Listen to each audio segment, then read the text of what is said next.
그래서 10년 더 하면 3등 되겠죠. 라는 생각으로 또 사야죠. 그 다음에 거기 종합원가 보시면 잘 나옵니다. 시험 문제. 왜냐면 우리 풀었을 때 많이 나오던 거 있죠. 뭐 보조부문 배부 방법, 뭐 T자 이런 거 많이 나오는 거는 꼭 준비를 하셔야 돼요. 왜냐면 저희가 많이 봤다는 얘기는 나올 확률이 뭐 한 거예요? 높은 거죠. 그래서 거기 1번 보시면 개별 원가 계산은 다품종 소량 맞고 종합은 동종 제품 맞아요. 그 다음에 개별은 작업별 맞고 종합은 공정 맞아요. 그 다음에 개별은 제조지령서 개별 원가 계산표 맞고 종합은 공정별 맞습니다. 정답은 4번이세요. 완성품 한산량 나오면 어디예요? 종합이에요. 그리고 우리 그 과대배부 과소배부 있죠. 그거는 개별 원가 계산 문제예요. 여기 있잖아요. 제조간접비에 뭐요? 배부. 그 다음에 완성품 한산량 문제도 가끔씩 나와요, 안 나와요? 나와요. 그래서 여기에서는 웬만하면 한 문제는 나온다라고 생각하시면 돼요. 워낙 많이 나오는 파트라. 그 다음에 2번 종합원가 계산을 사용해야 하는 경우는 정답은 1번입니다. 대량 생산하면 종합, 소량 생산하고 비싸면 뭐요? 개별. 이렇게 구별을 해주시면 되시고요. 그 다음에 요거 좀 기억을 하세요. 평균법하고 우리 무슨 법 있었죠? 네, 선입선출법. 그래서 평균법은 말 곱하기 만 플러스 말분의 초 플러스 뭐요? 당. 그 다음에 선입은 말 곱하기 만 플러스 말 마이너스 초분의 당인데 우리 어저께인가 그저께 푼 것 중에 요 두 개가 같으려면은 뭐가 없으면 같다고요? 초. 네, 그래서 초를 이렇게 지워보시면 공식이 어떻게 돼요? 똑같아요. 그래서 기초 제공품이 없으면 어떻다? 같다. 이런 것도 시험 문제 가끔씩 냅니다. 그래서 공식 잘 숙지하시고 완성품 한산량 구할 줄 아셔야 돼요. 그 다음에 요것도 잘 나오죠. 보조부분비 배부 방법. 요건 안 나오는 게 솔직히 도와주는 거예요. 특히 계산 문제. 이따 풀 건데 보조부문 배부 방법에는 몇 가지가 있으세요? 세 가지가 있습니다. 직접, 그 다음에 단계, 그 다음에 상호. 그래서 직접은 보조부문 상호 간의 용역 수수 관계가 뭐 할 때요? 중요하지 않을 때. 단계는 배부 순서 정하고 직접 배부와 상호 배부의 무슨 단계? 절충 단계. 상호는 가장 정확, 계산은 복잡. 참고하시고. 그 다음에 보시면 1번부터 보시면은요. 보조부문비를 제조부문에 배부하는 방법 중 중요하지 않은 거 무슨 배부법이요? 직접. 그래서 정답은 1번. 그 다음에 2번 다음 중 부문비 배분법의 설명으로 틀린 것은 단계 배부법은 일부만 고려하는 겁니다. 그 다음에 고려하지 않으면 무슨 배부예요? 직접. 그 다음에 고려하면 무슨 배부예요? 상호. 그래서 정답은 4번입니다. 중간은 단계예요. 왜냐면 여기 보세요. 직접, 단계, 상호. 그러면 얘가 뭐예요? 중간. 네, 그렇게 보셔도 돼요. 그 다음에 3번의 별표 2개. 요거 준비를 좀 해주셔야 됩니다. 그 문제 준비를 좀 해주셔야 되는데요. 일단 거기 보시면 다음은 보조부문 원가에 관한 자료이다. 보조부문의 제조 간접비를 다른 보조부문에는 배부하지 않고 제조부문에만 직접 배부할 경우 수선부문에서 조립부문으로 배부될 제조 간접비는 얼마인가? 그래서 요게 직접 배부법이에요. 무슨 배부법이요? 직접 배부법. 페이지 계산 문제 보시면 직접 배부법은 이렇게 되는 겁니다. 보조부문 상호 간의 용역 수수 관계가 뭐하다? 중요하지 않다. 그래서 무시한다는 뜻이에요. 그래서 거기 보시면 보조 밑에 보시면 50% 20% 보이세요? 예, 그걸 없다라고 보는 거예요. 뭐 한다라고 본다고요? 없다라고.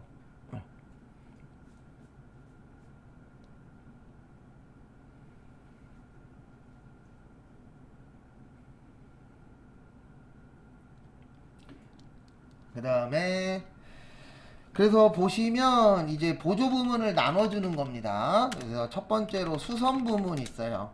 무슨 부문이요? 수선 부문. 그래서 수선 부문이 현재 얼마 있죠? 8만원.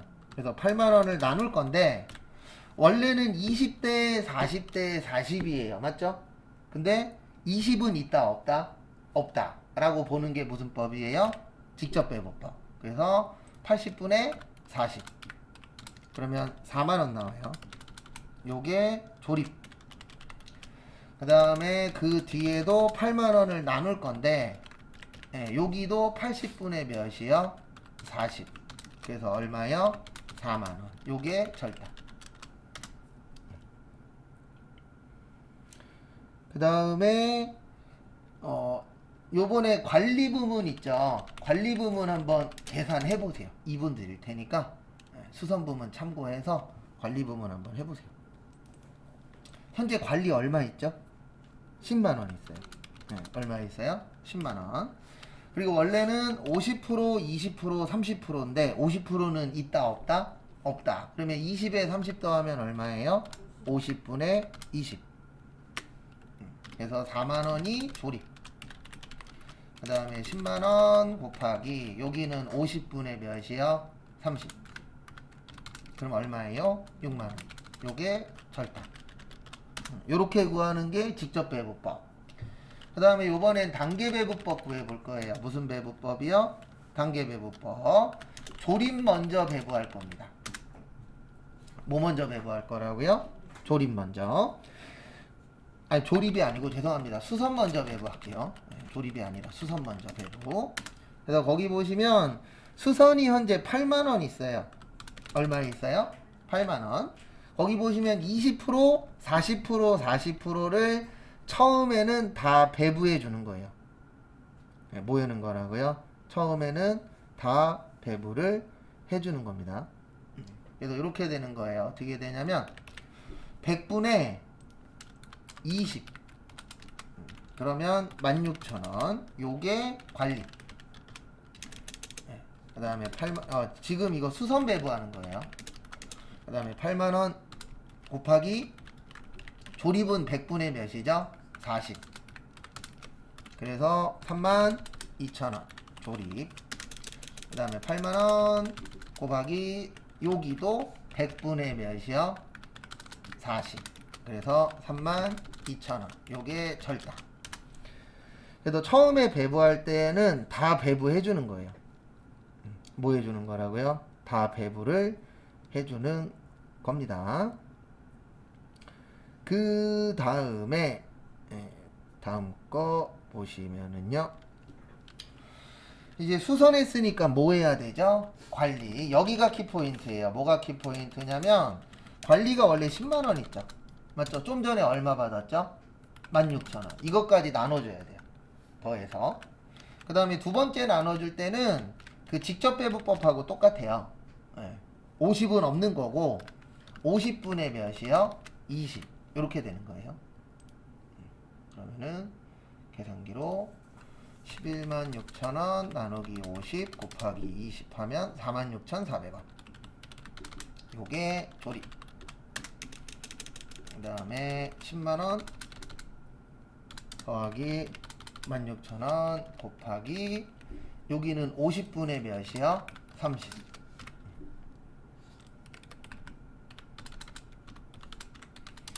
(69,600원) 요게 절단. 그러니까 처음에 배부할 때는 다 배부해 주는 거고요. 그 다음에 나머지만 뭐 해주는 거예요? 관리할 때에는 직접 배부법하고 똑같아요.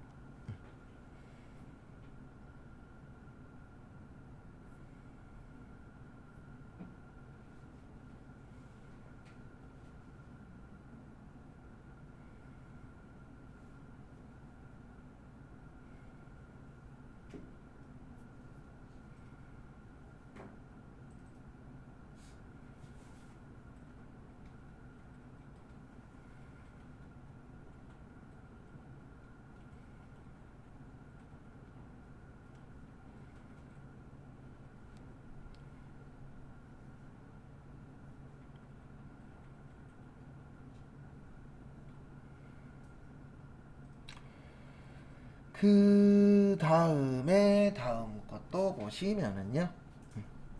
제조간접비 관련 문제, 이거 계산 문제인데 첫 번째 거는 제가 풀어드릴 테니까 밑에 거는 한번 공식 만들어 보세요. 그래서 첫 번째 거 보시면 제조간접비 1번 총 얼마 배부해야 되죠? 10만원. 그리고 이거를 왜 나누냐면 간접비는 같이 쓴 거예요. 뭐 한 거라고요? 같이 쓴 거. 그러면 우리 같이 쓴 거는 혼자 가져요? 나눠 가져요? 나눠 갔죠. 네. 그래도 우리 아파트도 보면은 엘리베이터 사용요금 혼자 내요? 같이 내요?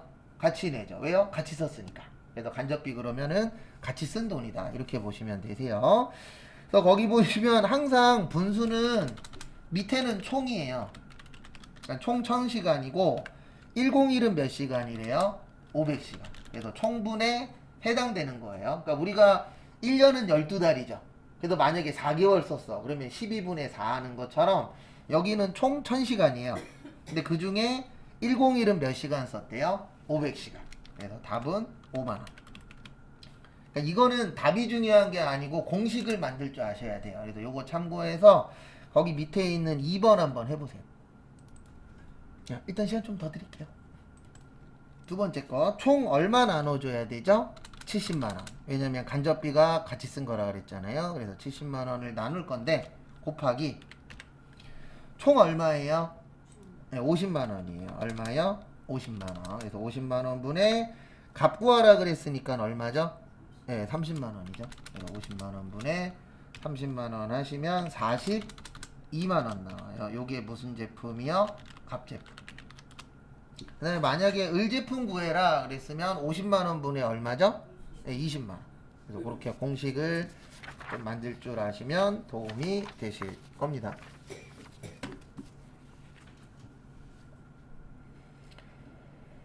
그 다음에 다음 것도 보시면은요.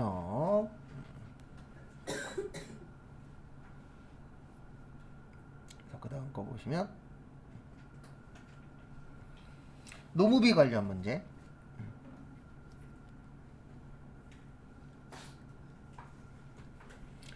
그래서 노무비 문제 보시면 노무비 문제는 요걸 좀 알고 계셔야 돼요. 거기 7페이지 T자. 그래서 요거는 T자 문제입니다. 그래서 T자에서 주의하셔야 되는 게 그 노무비하고 제조경비라 그래서 진짜 외워놓고 안 써먹는 거 하나 있어요. 전월, 성급액, 당월, 지급액, 당월, 미지급액. 나머지는 다 어느 변이요? 대변. 이렇게 푸는 게 하나 있어요. 그래서 거기 보시면 세무는 근로자 A에게 노무비 10만원을 현금으로 줬대요. 그러면 이번 달에 줬으니까 무슨 지급액? 당월 지급액. 그래서 당월 지급액이 10만원.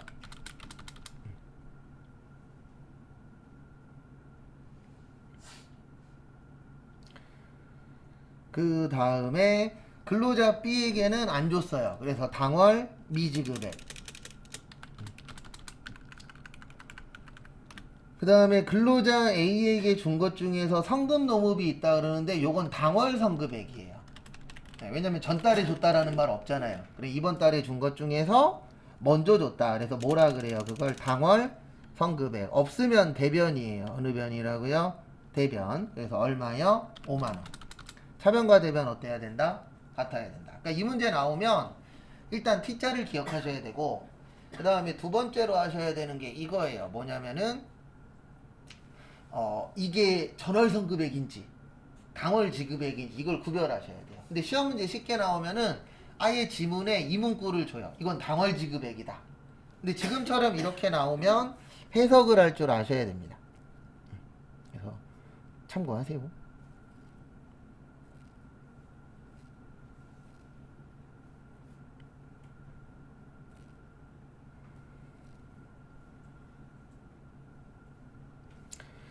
그 다음에 그 밑에 거 저기에다가 동그라미 좀 쳐주세요. 총에다가 그 밑에 박스 보시면 총이 있어요. 뭐 있어요? 총. 우리 총 나오면 긴 거 쓰라 그랬어요? 짧은 거 쓰라 그랬어요? 네, 짧은 거. 그래서 이렇게 됩니다. 제공품 제공품 제조원가 명세서가 아니고 요거는 일단 제공품. 그래서 기초, 그 다음에 단기 총, 그 다음에 단기 제품, 그 다음에 기말. 그래서 거기 보시면 기말이 200이고요. 총이 얼마예요? 네, 1000이에요. 근데 이거 갖고는 못 구하죠. 그러니까 하나가 더 필요한 거예요. 뭐요? 제품. 그래서 손익 계산서. 그래서 기초 제품, 단기 제품 제조원가, 팔리면 매출원가, 남으면 기말 제품. 그래서 기초가 500, 총이 1000. 그 다음에 기말이 얼마요? 300. 차변과 대변 어때야 된다? 같아야 된다. 얼마요? 1200. 그러면 여기도 얼마예요? 여기 얼마예요? 네, 1000이죠. 그러면 여기는 얼마예요? 200. 그래서 T자 문제 잘 나오니까 T자 문제 잘 기억을 해 주셔야 돼요.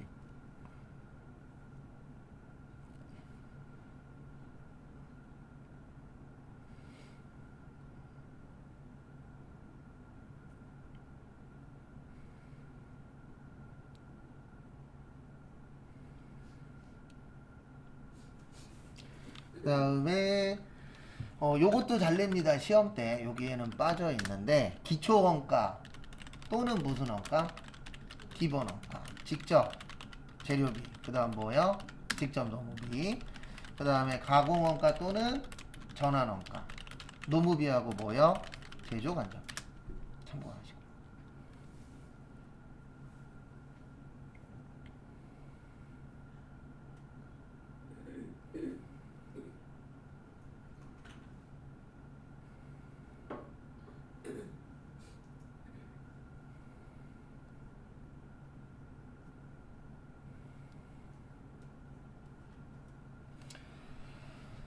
그 다음에 요것도 잘 물어보죠. 원가 행태. 모두 잘 물어봐요. 원가 행태. 그래서 원가 행태는 변동비하고 무슨 비? 고정비. 그래서 총변동비는 증가. 단위당은요? 일정. 총고정비는 일정. 단위당은요? 감소. 조업도가 뭐 할 때? 증가할 때. 그 다음에 준변동비라 그래서 혼합원가. 그래서 변동비 플러스 무슨 비요? 고정비. 그 다음에 무슨 요금 있는 거요? 기본 요금.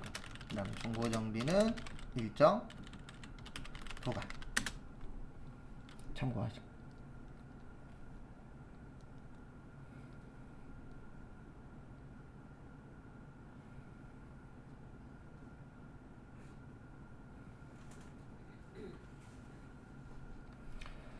그 다음에 거기 보시면 정상적에다가 밑줄 치세요.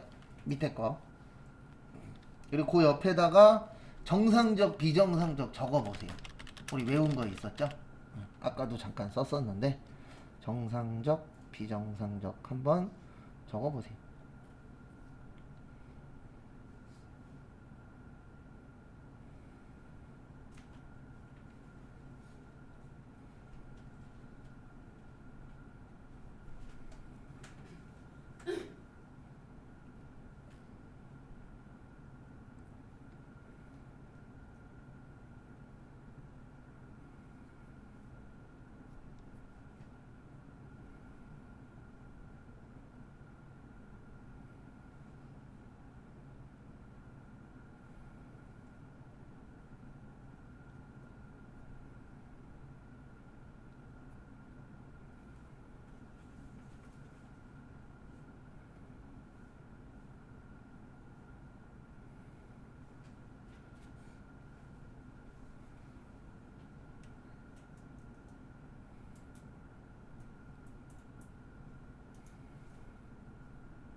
그래서 이렇게 되죠. 정상적일 땐 매출 원가에 가산한다. 그 다음에 비정상적일 땐 영업 외 비용 처리한다.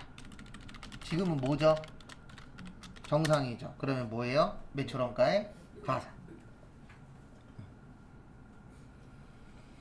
그 다음에 밑에 보시면 의사결정이 있어요. 예, 의사결정은 어저께도 적어드렸었는데 요게 시험 문제 잘 나옵니다. 뭐가 잘 나오냐면 의사결정 방법에서는 대표적으로 두 가지가 잘 나와요. 몇 가지가 잘 나온다고요? 두 가지. 그래서 첫 번째로 메모런가. 그래도 메몰의 뜻이 좋은 뜻이에요? 안 좋은 뜻이에요? 안 좋은 뜻이에요. 그래서 메몰 그러면 뭐 되어 있는 거죠? 갇혀 있는 거. 네. 그래서 여기에서 말하는 메몰은 쓸데없는 걸 이야기를 합니다.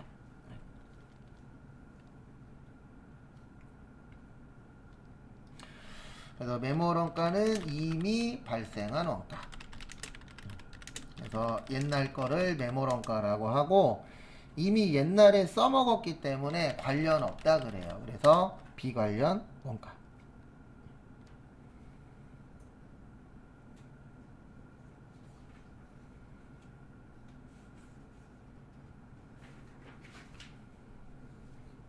그 다음에 기회비용이라는 것도 종종 나와요. 기회원가라고도 하는데 기회원가보다는 기회비용이라고 좀 더 많이 이야기를 합니다. 그래서 기회비용은 두 가지 이상 선택 방법이 있을 때 우리 항상 선택이 기로에 놓이죠. 선택 후 나머지 중에서 효익이 가장 큰 것. 그러니까 기회비용이 높다는 얘기는 내 선택이 잘못됐다는 얘기예요. 왜냐면 우리는 항상 선택의 기로에 놓이잖아요. 예, 밥 먹으러 가도 분식집 가면 김밥 먹을 거냐 라면 먹을 거냐 쫄면 먹을 거냐 선택해요 안 해요? 하죠. 우리 먹고 나서 후회할 때 있어요 없어요? 있죠. 후회하면 기회비용이 높다는 얘기예요. 예. 근데 먹고 나왔는데 후회가 1도 안 돼. 이 가격이면 잘 먹었어. 그러면 기회비용이 낮은 겁니다. 그래도 기회비용이 뭐한 삶을 사셔야 돼요? 낮은 삶을 사셔야 돼요. 왜냐면 기회비용이 높다는 얘기는 나는 항상 선택하고 후회한다는 얘기예요. 그래서 기회비용에서 시험 문제 뭘로 많이 장난치냐면 요거 갖고 장난쳐요. 큰 것을 뭐라 그래요? 작은 것. 뭐 이런 식으로 시험 문제가 종종 출제가 됩니다. 그래서 그 부분 참고를 좀 해주세요.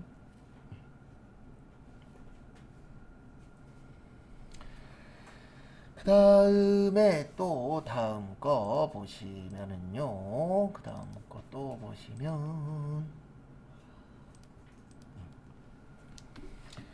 1번 7페이지 제일 밑에 관련 원가는 특정 의사결정과 직접적으로 관련이 있는 원가로서 고려 중인 대안들 간의 차이가 있는 미래 원가이다. 맞아요. 그 다음에 비관련 원가는 말 그대로 관련이 있다 없다? 없다. 그래서 없으면 비관련. 그 다음에 메몰 원가는 이미 써먹은 거예요. 네. 그래서 과거 의사 결정 맞습니다.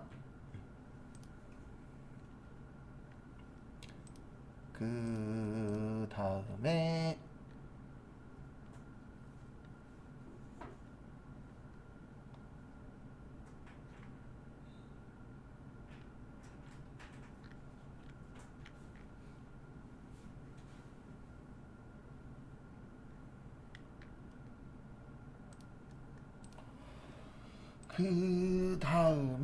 다음 것도 보시면은요. 다음 거 보시면 부가가치 세법상 과세 표준에 뭐 한 거요? 포함되지 않는 거.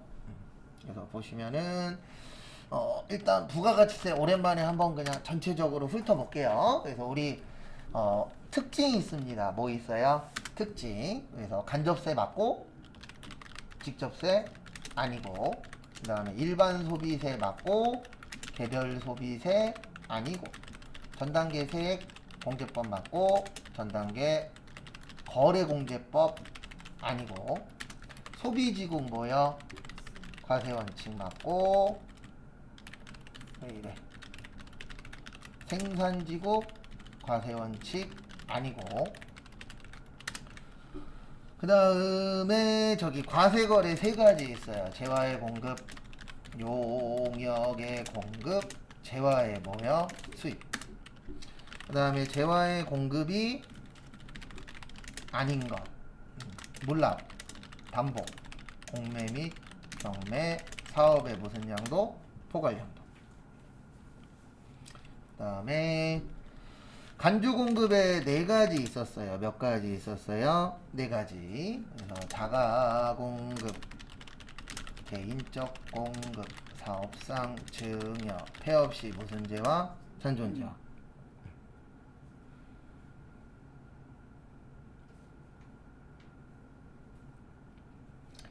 다음에 또 다음 거 보시면 됐고, 저기 뭐냐, 세금계산서 필요적 무슨 사항, 기재사항 있었죠. 네. 그래서 필요적 기재사항은 공급하는 자의 등록번호, 상호랑 성명, 공급받는 자의 등록번호, 작성 연월일, 공급가액과 세.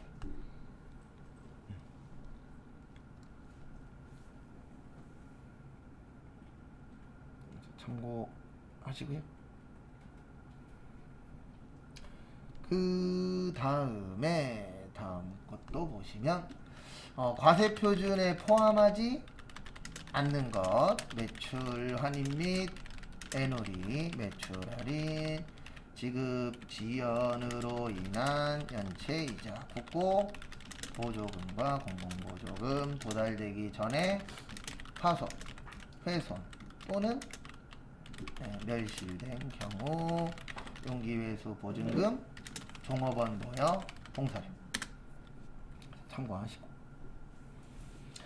그 다음에 저기 됐고 불공, 접대비, 업무하고 관련 없는 거, 비영업용, 소형 승용차 1000cc 이하 제외, 경차 제외, 8인승 이하, 연세 관련 비용, 토지 더하기 세금 계산서. 그 다음에 간이과세자, 누구만 가는 개인, 직전년도 공급 대가가 8,000. 그 다음에 공급 대가가 4,800만원이 안되면 모반발응 영수증. 그 다음에 공급 대가가 4,800만원이 안되면 납부도 면제. 그 다음에 간이과세자 됐고, 신용카드 매출세액 공제 몇 프로요? 1.3%. 얼마 한도? 1,000만원. 그 다음에 예정 고지납부라고 있어요. 개인이랑 그 다음에 영세 법인도 됩니다. 그 다음에 직전 확정 신고 금액의 몇 분의 몇? 2분의 1. 그 다음에 얼마 미만이면? 50만원 미만이면 고지서 온다 안 온다? 안 온다. 그 다음에 요건 외우진 않았었는데 문제 풀 때 영세하고 면세 잘 나오죠. 그래서 영세는 완전 면세 제도라고 하고, 왜 그러냐면 환급을 해줘요. 그것도 조기 환급. 일반 환급은 일반 환급은 30일이에요.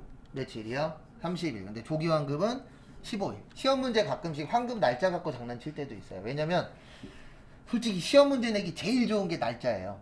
왜냐면 날짜는 정확하게 딱 정해져 있잖아요. 그 다음에 주로 뭐와 관련된 거? 수출, 외국과 관련된 겁니다. 그 다음에 면세는 불완전 면세제도라고 해서 환급이 안 돼요.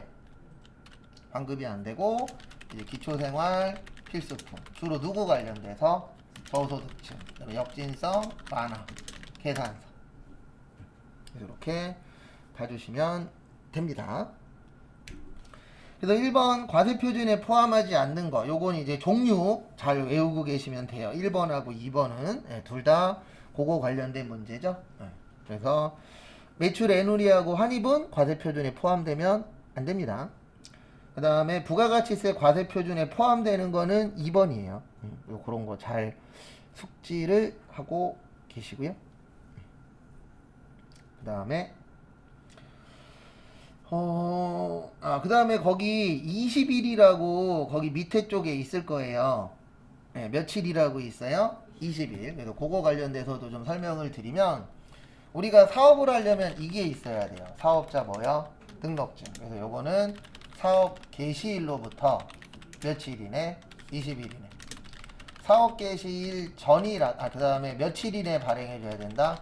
2일 이내에 주셔야 돼요. 국가에서는. 그 다음에 사업 개시일 전이라도 신청은 뭐하다? 가능하다. 참고하시고. 그 다음에 다음 것도 보시면 그 다음에 우리나라는 신고 및 납부 제도예요. 그래서 원칙은 각 사업장별로 신고 및 납부. 그 다음에 주사업장 총괄 납부 제도라고 있어요. 요거는 신고는 따로따로. 신고는 각 사업장. 납부만 어디요? 주사업장. 그래서 주사업장에서 세금 낸다 그래서 주사업장 총괄 납부. 그 다음에 사업자 단위과세 제도라고 있어요. 요거는 신고 및 납부를 법인은 본점에서, 개인은 주사무소. 주사업장, 사무소 말고. 근데 이게 가능한 이유는 대한민국이 통신이 되게 잘 되어 있죠. 네, 그래서 사업자 등록증 내실 때 관할 세무서 아니어도 가능합니다. 그러니까 아무데나 해도 돼요. 그러니까 내가 인천에다 사업장 내고 싶어. 근데 오늘 갑자기 제주도 놀러 갔다가 저거 괜찮을 것 같아. 그리고 앞으로 사업해야지. 그래서 제주도에 있는 세무서 가서 사업자 등록증 내도 된다 안 된다? 된다. 네. 옛날에는 안 됐어요. 네. 근데 왜 돼요?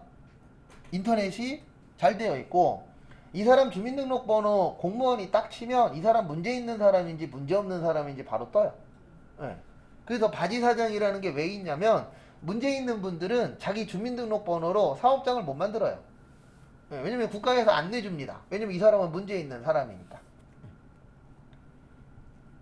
그래서 일부 업종은 인터넷으로도 돼요. 사업자 등록증 신청이. 근데 이게 이제 앞으로 가면 갈수록 넓어질 겁니다. 그래서 앞으로 많이 줄어들 거예요. 대면은 뭐가 많아질 거예요? 비대면. 그래도 지금 대출도 비대면도 가능한 은행들 있잖아요. 뭐 카카오 그쪽이라던가 뱅크라던가 그런 쪽은 대출도 지금은 뭘로 해줘요? 비대면으로 해주죠. 그래서 앞으로 가면 갈수록 서비스 쪽에서 이렇게 사람들하고 부딪히는 일은 많이 줄어들 것 같아요. 분위기 자체가. 그 대신 뭐를 자주 볼 거예요? 서빙하는 기계를 자주 보겠죠. 어쩔 수 없어요. 그 다음에 3번 보시면 우리 세금계산서 발행해야 되거든요. 우리는 지금 요겁니다. 전자세금계산서. 그래서 전자세금계산서 발행을 하는데 이 세금계산서 원칙은요. 공급 시기에 발행해야 돼요. 언제요? 공급 시기. 근데 예외가 있어요. 다음 달 10일까지 발행하셔도 돼요. 예외적으로. 그러니까 원래는 물건 오늘 팔았어. 그럼 오늘 발행해야 되는데 아무리 늦어도 언제까지만 발행해주면 돼요? 2월 10날까지. 지금 1월 달이니까. 그래서 정답은 3번이에요. 그 다음에 국세청에 전송합니다. 뭐예요? 전송. 전송은 발급일 무슨 날? 다음 날. 그리고 전자세금계산서 발행은요. 현재 법인은 무조건 다 해야 되고요. 개인은 공급가액이 1억 원 넘으면 전자세금계산서 발행해야 돼요. 근데 저희 시험하고는 상관없는데 올해 7월 1일부터는 8천만 원으로 줄어요. 그러니까 올해 7월 1일부터는 간이과세자가 아닌 사람들은 다 전자세금계산서 발행을 해야 됩니다.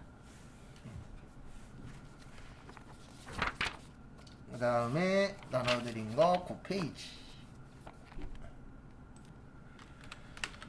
그래서 9페이지 보시면은요, 실무 문제인데, 기초정보관리예요. 그래서 우리가, 요 1번에서는 중요한 게, 요거 맞추냐, 못 맞추냐가 중요합니다. 뭐요? 연결, 재무제표.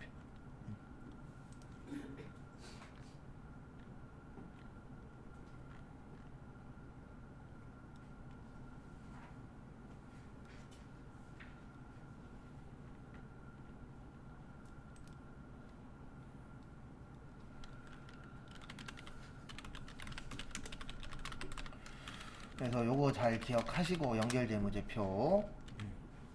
그 다음에 재무상태표, 그 다음에 원가 명세서, 손익계산서, 잉여금, 처분계산서, 재무상태표인데 어떨 때 재무상태표가 먼저라고요? 누구 틀렸을 때? 기말. 그리고 이 문제의 단점은 딱 하나예요. 우리 풀어본 거 보면 되게 버전이 다양하죠. 맞죠? 그래서 어떤 버전이 나오느냐에 따라서 좀 더 편하게 할 수도 있고 좀 불편할 수도 있어요. 근데 그거는 뭐 어쩔 수가 없는 것인지라.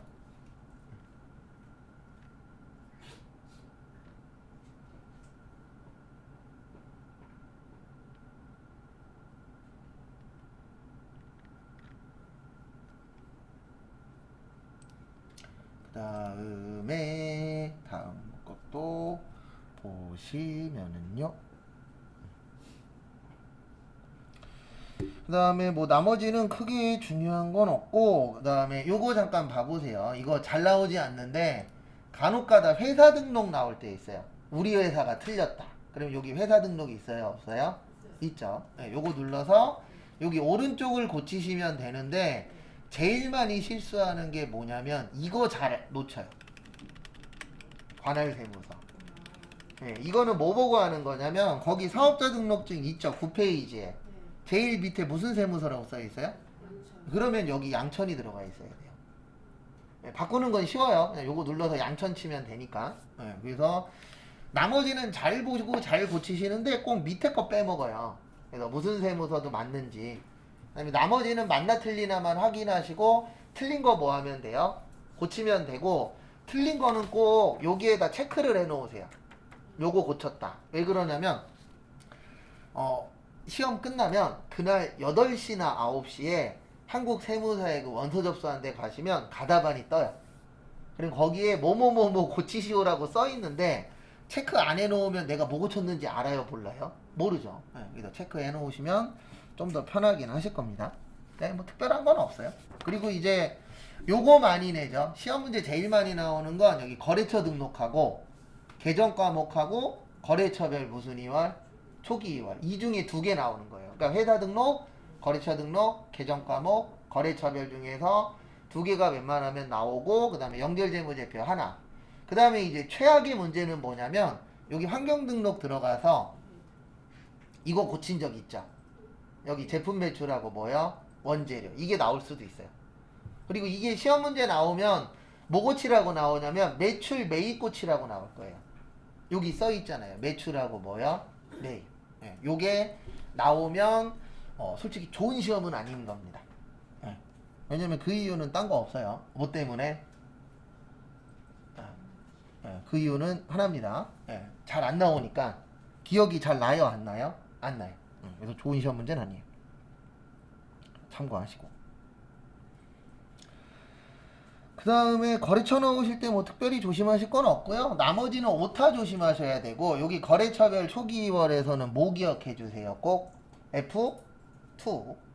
그래서 거래처별 초기 2월에서는 F2 잘 기억해 주시면 되시고, 그 다음에 문제 1번은 무조건 여기에요. 기초정보관리랑 전기분 뭐야? 재무제표. 이 나머진 시험 문제 안 나옵니다. 그 다음에 문제 2번은 무조건 무슨 전표예요? 일반 전표예요. 무슨 전표요? 일반 전표. 그래서 일반 전표는 우리 해봐서 아시겠지만 주의사항이라고 해봤자 저거밖에 없어요. 분계 정확하게 넣으시고, 특히 거래처 조심하세요. 네, 뭐 조심하세요? 거래처. 근데 시험장 갔는데 이럴 수 있어요. 이거 거래처 넣었었나? 그냥 넣으세요. 네, 무조건. 네, 그렇다고 해서 현금, 보통예금 이런 건 넣지 마시고 헷갈리는 것만. 왜냐면 다 넣으셔도 되는데 다 넣으면 딴 거 풀 시간이 모자르잖아요. 그러니까 애매한 거 있어요. 아, 이거 넣었었나? 그럼 그냥 넣으세요. 네, 근데 이건 안 넣었어. 그러면 그냥 넘어가면 되고. 네, 구별이 확실한 거는 하지 마시고, 이거 넣었는지 안 넣었는지 모르겠어. 그럴 땐 그냥 무조건 거래처 넣으셔도 됩니다. 그리고 주의사항은 이거예요. 뭐냐면 거래처를 만약에 썼는데 뭐 이제 뭐 만약에 문제의 한국 상사래. 그래서 한국을 쳤어. 그랬더니 한국 있어요, 없어요? 없어. 그러면 안 넣으면 돼요. 왜냐면 없다는 얘기는 넣을 필요 있다, 없다? 없다. 네, 그래서 만약에 없으면은 안 넣으시면 됩니다. 없는 걸 만들어서 하실 필요는 없어요. 지문에 만드시오 그러면 만들어야 되는데, 거래처 등록하라고 나올 때도 있잖아요. 근데 그런 게 아니면은 그냥 없으면 패스. 그리고 헷갈리면 뭐 하라고요? 넣고. 그래서 몇 개 보고 그 다음에 쉬었다가 볼게요. 거기 일반전표 문제 1번 보시면 건강보험료에다 밑줄 치시고 거기 옆에다가 이렇게 적어주세요. 회사부담분 복리후생비. 근데 안 외워도 된다 그랬습니다. 왜 안 외우셔도 되냐면 옛날에는 왜 외웠어야 됐냐면 지문에 없어요. 뭘로 처리하시오? 근데 우리 최근 문제 풀어봤었죠. 거긴 지문에 나오죠. 뭘로 처리하시오? 그래서 그거에 맞춰서 하시면 되기 때문에 지금은 외울 필요는 없어요. 근데 옛날에 외웠었어야 돼요. 그래서 여기에서 아셔야 되는 건 요거 아셔야 됩니다. 직원이 내는 건 뭐라고요? 네, 예수금. 요건 알고 계셔야 돼요. 그래서 직원이 내는 세금 예수금, 그 다음에 회사에서 내주는 건 복리후생비인데 전산회계 1급은 580 나누셔야 돼요. 네, 근데 이제 전산회계 2급은 8만 있고 제품 없고 다 뭐예요? 상품이에요. 네, 그것만 다르고 나머진 거의 비슷해요. 그 다음에 2번 문제는 저기에다 밑줄 좀 쳐주세요. 두 번째 줄에 배서. 네. 요건 외워도 된다 그랬어요. 배서 나오면 무조건 무슨 어음? 받으러. 그리고 이렇게 기억하시면 돼요. 받으러움에 거래처 써요 안 써요? 그러면 지급어음에도 쓰세요. 그 다음에 외상매입금에 거래처 써요 안 써요? 써요. 그럼 어디에도 쓰세요? 외상매출금에도. 그렇게 같이 엮는 것도 하나의 방법입니다. 그래서 거기 보시면 차변의 외상매입금 1,500은 마포 거. 그 다음에 받았었던 어음은 누구 거래요? 한국기업. 예, 그렇게 이제 그 거래처 2개 이상 넣을 때 있어요 없어요? 있죠. 예, 그런 거 항상 조심하시고 배서는 그냥 기억하고 계세요. 배서 나오면 받으러 써도 된다. 예, 그렇게 좀 기억을 해주시고요.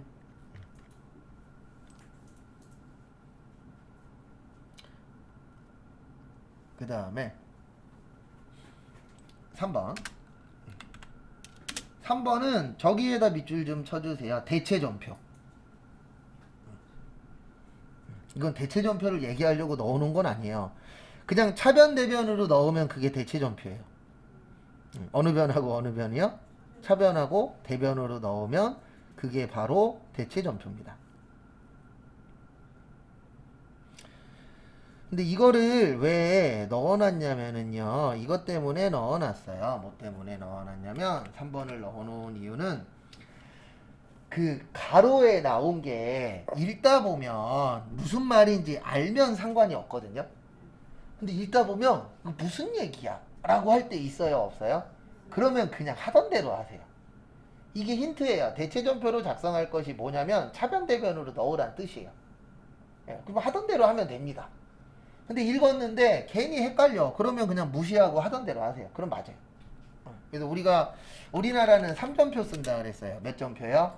3점표. 그래서 돈 들어오면 입금점표, 돈 나가면 출금점표, 이도저도 아니면 대체점표. 그래서 우리가 차대변으로 넣는 게 무슨 점표예요? 대체점표예요. 예. 그래서 읽었는데 이거 무슨 말이야? 이거 이렇게 하라는 거야? 저렇게 하라는 거야? 헷갈리네. 그러면 그냥 하던 대로 하시면 답 맞아요. 근데 우리가 그럴 수밖에 없는 게 저희가 회계라는 걸 진짜 긴 시간을 공부한 게 아니잖아요. 예. 저는 회계 공부한 게 제 회계를 처음 알았었던 게 지금으로부터 몇 년 전이냐? 거의 30년 전이에요. 예. 그러니까 거의 30년 전이니까 그때부터 지금까지 어쨌든 회계만 봤으니까 무슨 말이 나와도 어떤 얘기인지 대충은 알잖아요. 근데 대부분 공부하시는 분들은 길면 두세 달, 짧으면 한 달 공부해서 시험 보는 거기 때문에 모든 용어가 다 무슨 말인지는 몰라요. 예. 그래서 모르겠을 때는 그냥 하던 대로 하시면 됩니다. 그래서 거기 보시면 차변의 현금 500, 그 다음에 받으러움 한국 패션, 그 다음에 외상 매출금도 무슨 패션이요? 한국 패션. 그래서 차변 몇 번이요? 2번. 대변 몇 번이요? 1번. 요렇게 등록하면 되는 겁니다. 참고하시고.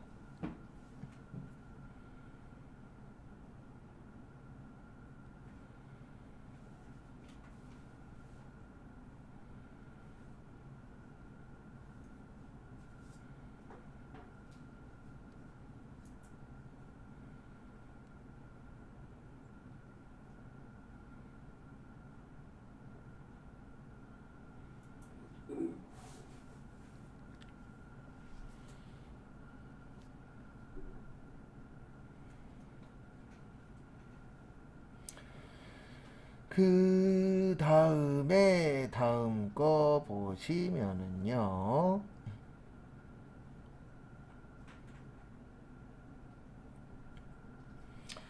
그 다음에 4번은 저기에다가 밑줄 치세요. 할인.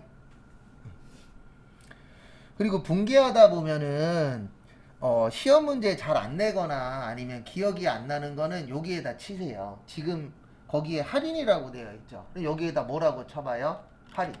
그러면 할인자가 들어간 게 쭉 떠요. 근데 거기 지문에 원재료라고 되어 있죠. 그러면 요거일 확률이 높은 거예요. 모를 땐 이렇게라도 하셔야 돼요. 왜냐면 당연히 베스트는 모든 문제의 개정 과목이 뭔지 다 알아. 그럼 그게 가장 베스트인데 기억이 안 날 수도 있어요? 없어요? 있어요. 아니면 처음 보는 문제일 수도 있어요. 참고로 전산회계 시험 문제 중에 특징이 뭐냐면 오랜만에 내거나 처음 내는 거는요 꼭 지문에다가 힌트를 줍니다. 아예 답을 줄 때도 있어요. 매입 할인으로 처리하시오. 그리고 여러 개 나올 때는 요거 조심하셔야 돼요. 상품이면 상품, 원재료면 뭐요? 원재료. 우리 도급 분양은 안 써요. 네, 저희는 그냥 원재료. 그래서 그거 잘 봐주시기 바랍니다. 그래서 주의하셔야 되는 게 매입 할인할 때 꼭 원재료 잡아야 되는 거 그거 조심하시고, 그 다음에 저기 외상대금에다가는 뭐 쓰셔야 돼요? 거래처. 네, 그런 거 주의하시고요. 잠깐만 쉬었다가 11시 반에 또 다음 거 보도록 하겠습니다.